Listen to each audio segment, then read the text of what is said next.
On March 8, 2014, at 12:41 in the morning, a Boeing 777 took off from Kuala Lumpur International Airport, flight MH370, bound for Beijing.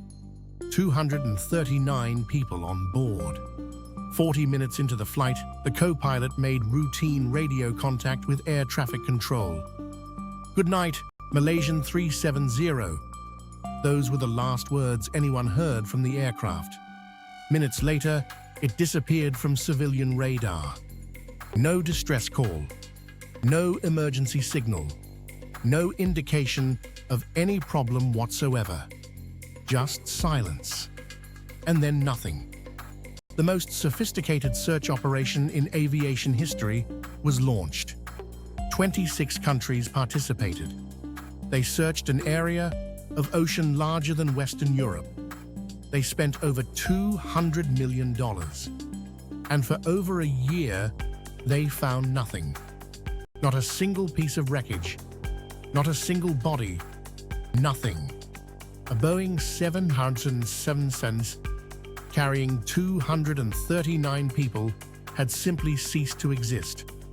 And the official explanation that eventually emerged has never satisfied the families of those on board, or the investigators who know the most about what happened. Welcome back to Mysterious History, the channel where the official story is never the whole story. Today, we are covering one of the greatest aviation mysteries in history.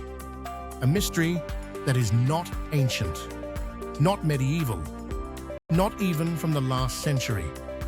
It happened in 2014, in the age of GPS and satellite tracking and real-time global communication. A passenger aircraft carrying nearly 240 people vanished from the face of the Earth. And despite the longest and most expensive search in aviation history, the full truth of what happened to MH370 has never been established. What we know is disturbing enough. What we do not know is worse.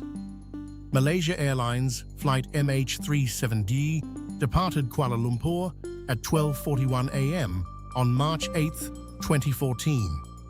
The aircraft was a Boeing 777-200ER, one of the safest and most reliable commercial aircraft ever built. The flight was routine. The weather was clear. The aircraft was in perfect mechanical condition. There were 227 passengers on board, 12 crew members. The passengers were a mix of nationalities. The majority were Chinese citizens. There were also Malaysians, Australians, Indonesians, Indians, French citizens, and passengers from several other countries. At 1:07 a.m., the aircraft's ACARS system transmitted its last routine data burst. ACARS is a digital communication system that automatically sends flight data to ground stations at regular intervals. At 1:19 a.m., co-pilot Farik Abdul Hamid made his final radio transmission. "Good night, Malaysian 370. At 1:21 a.m., the aircraft's transponder was switched off. The transponder is the device that identifies the aircraft to civilian radar. Switching it off made the aircraft effectively invisible to civilian tracking systems. At 1:21 a.m., MH370 vanished from civilian radar, but it did not crash. Military radar in Malaysia continued to track an unidentified aircraft flying west across the Malay Peninsula, then north up the Strait of Malacca, before eventually turning south into the southern Indian Ocean. The aircraft flew for approximately 7 more hours after its transponder was switched off. 7 hours. In complete radio silence, with no communication from the cockpit, heading in the opposite direction from its destination. The key to understanding what happened to MH370 lies in data from a British satellite company called Inmarsat. Even after its transponder was switched off, MH370 continued to exchange automatic electronic handshakes with an Inmarsat satellite. These handshakes are called pings. They contain no positional data, but by analyzing the timing and frequency of the pings, Inmarsat mathematicians were able to calculate the approximate arc along which the aircraft must have been flying. The analysis placed MH370 somewhere along a vast arc stretching from Central Asia in the north to the southern Indian Ocean. Further analysis of the Doppler effect on the signals allowed investigators to determine the aircraft was traveling south into the most remote stretch of ocean on Earth.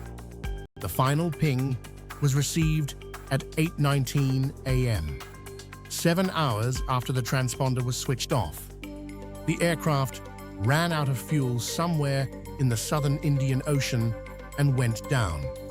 This is the official conclusion, and the satellite data strongly supports it, but it raises more questions than it answers. Why did the plane fly south for 7 hours? Who was flying it, and why? The official investigation, conducted primarily by Malaysian authorities with international assistance, produced a final report in 2018, 4 years after the disappearance. The report confirmed the satellite data analysis.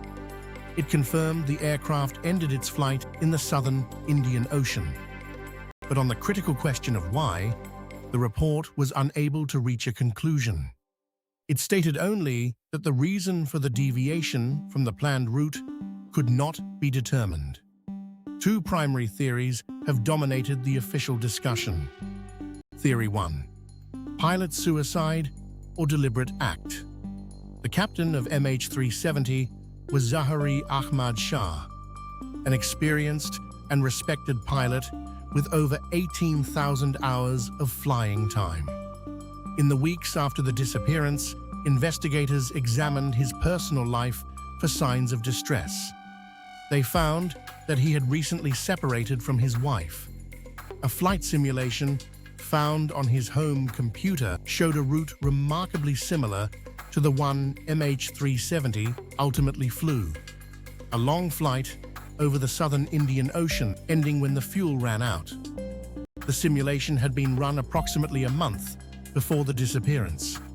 Investigators also noted that the deviations from the flight path appeared consistent with someone manually flying the aircraft with knowledge and skill.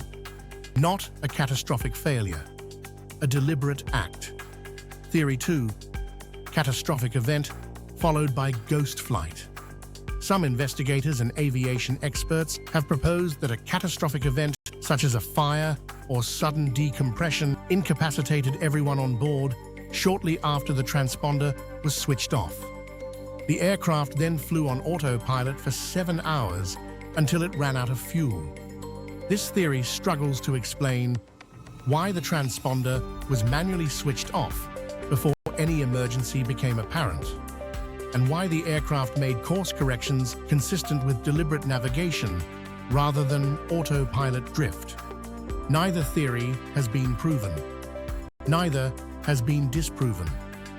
For over a year after the disappearance, no physical evidence of MH370 was found.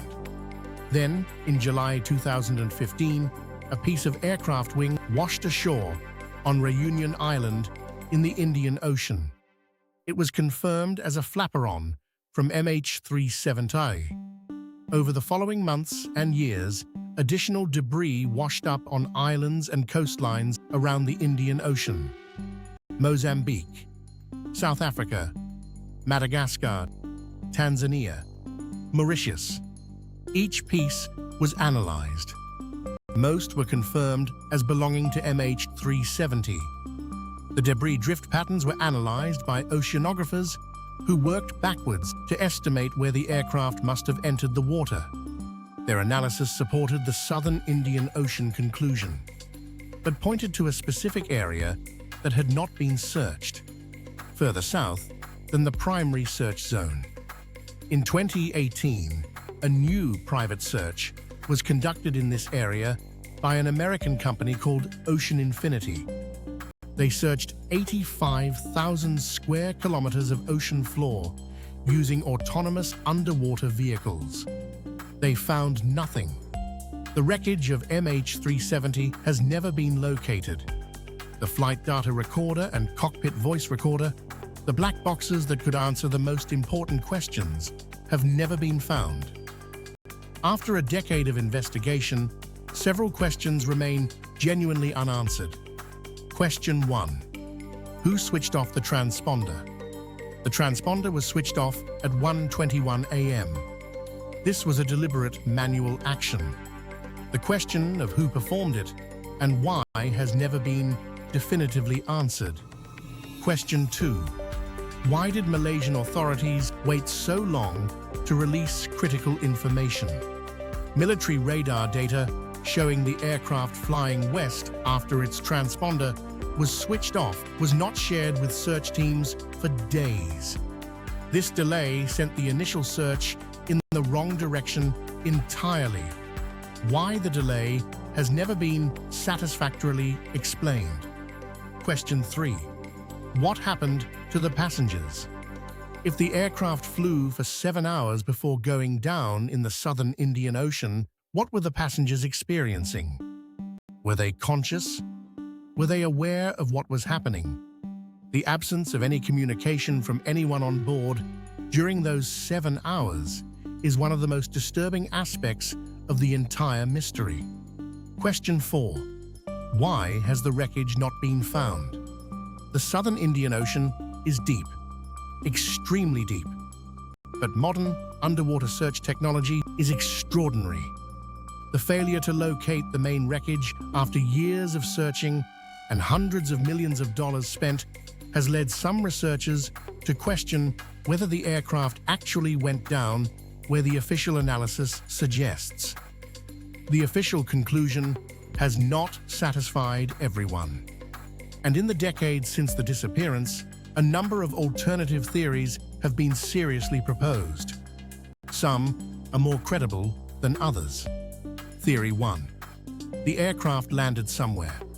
Some researchers have pointed out that an aircraft flying for 7 hours had the range to reach numerous land destinations in addition to the southern Indian Ocean, Kazakhstan, Pakistan, Central Asia, remote airstrips in Southeast Asia, or the Pacific. If the aircraft landed rather than crashed into the ocean, the absence of wreckage would be explained. The absence of survivors making contact would not be. Theory 2. A remote hijacking. Some aviation security researchers have raised the possibility that MH370 was taken over remotely. Modern aircraft contain electronic systems that are theoretically vulnerable to interference. This theory remains speculative and is not supported by evidence, but it has never been definitively ruled out. Theory 3.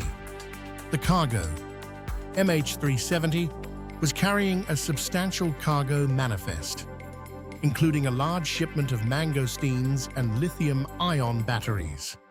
Lithium-ion batteries have caused fires in cargo holds on other aircraft. Some researchers believe a cargo fire could explain the initial emergency, but not the 7 hours of controlled flight that followed. The full cargo manifest has never been publicly released in complete detail. It has been over a decade since MH370 disappeared. 239 people gone. Their families have never had answers, never had closure, never had remains to bury. The official conclusion places the aircraft in the southern Indian Ocean. The evidence supports that conclusion, but the wreckage has never been found. The black boxes have never been recovered, and the question of why, the most important question of all, has never been answered. A Boeing 777 does not turn around in the middle of the night and fly for 7 hours in the wrong direction by accident. Something happened on that aircraft. Something deliberate. Something that someone decided. And whatever that something was, it took 239 people to the bottom of the Indian Ocean and kept its secret there, in water so deep and so remote that a decade of searching has not been able to find it. Some mysteries solve themselves eventually. Some wait on the ocean floor. Subscribe to Mysterious History for new mysteries every week. The official story is never the whole story. Coming up next on Mysterious History, he had the most powerful friends in the world. Princes, presidents, prime ministers, billionaires. He ran a criminal operation for decades. He was arrested twice. The first time, he walked free with a deal so lenient it shocked prosecutors. The second time, he died in a maximum security prison. In circumstances, the official explanation has never satisfactorily resolved. The Jeffrey Epstein story. Next week on Mysterious History.